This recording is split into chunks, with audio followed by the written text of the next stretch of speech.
All right, so if you're watching this, you might need some clarification with our project.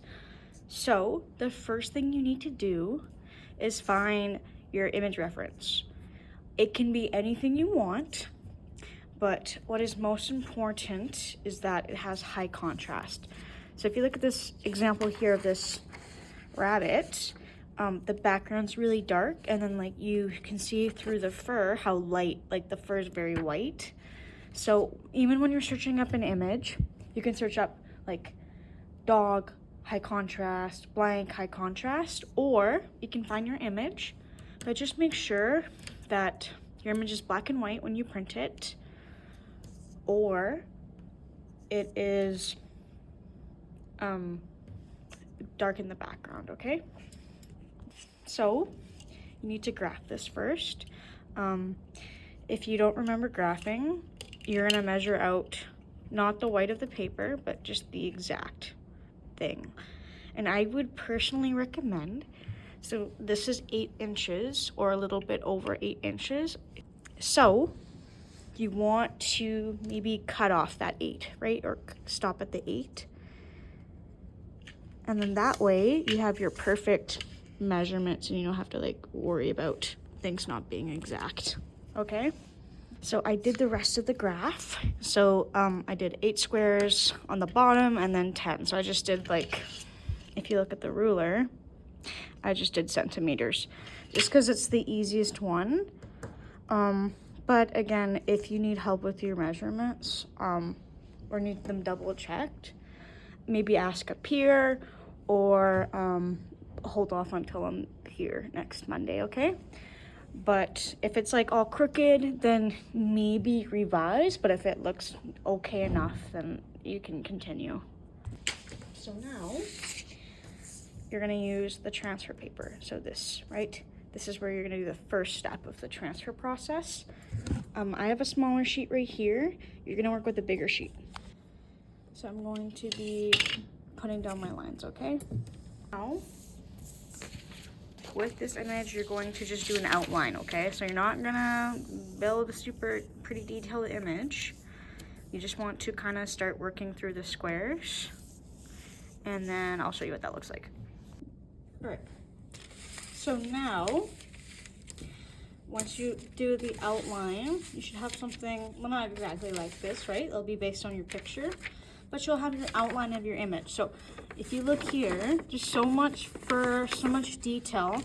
I'm not gonna put that all in here. I'm gonna try to get like, map down some of it and just the basic information, right? It's not gonna be super shaded.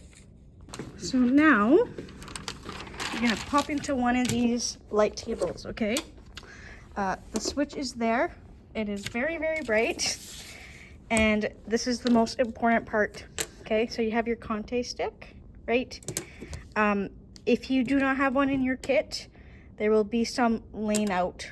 There will be some at the front room or the front of the room for you to grab, okay? They will be near the paint, and that way you can use a stick. So here's your image. This is where you drew. Now you're going to flip it, okay? So now it's going to be reversed. So wherever you drew on the paper, it's going to go backwards, okay? And you'll see why. Now, you're going to work on the details and kind of trace where you put down your marks, okay? So you're going to carefully bring your work back to your table. Kind of see where the Conté is, right? And you want to be careful because it's very powdery. So now you have your image and you're going to put it on here. So I'm going to carefully place it. Right, so I'll show you the corner here. One way that I like to do it is that I kind of pin a corner down and then I kind of place it like so. So very slowly. And then you just kind of don't want to move it too much. Then you can use some painter's tape, stick it on your clothes so it's not sticky anymore. Tape it down, and then you're gonna transfer it. So now it'll look something like this. So you have your tape on your, you don't have to do tape, but it kind of helps to keep the paper in place when you're tracing over it. And I'm going to show you what that looks like. So now that's all taped down, it's secure, you're going to go over it. I would recommend that you use a pen or a colored pencil, or even like Sharpie. You can use like your regular pencil, but you want to kind of be able to see where you're going, right? So here I can kind of see where the marks are. I'm going over it. I know where I'm stopping. I know where I'm heading.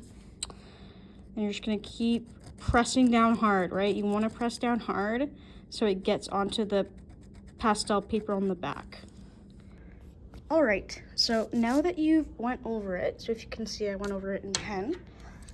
If you ever need to double check, you can always lift the tape anytime throughout the process. But I double checked several times and I have this sort of image. All right, so you can see that I started working on the eye a bit, very loosely. I just started touching it, same with the ear. But I kind of want to give you guys some tips for when you're actually working with the image. So when you're adding that white and you're defining that black. So here are some of the tools you might want to use.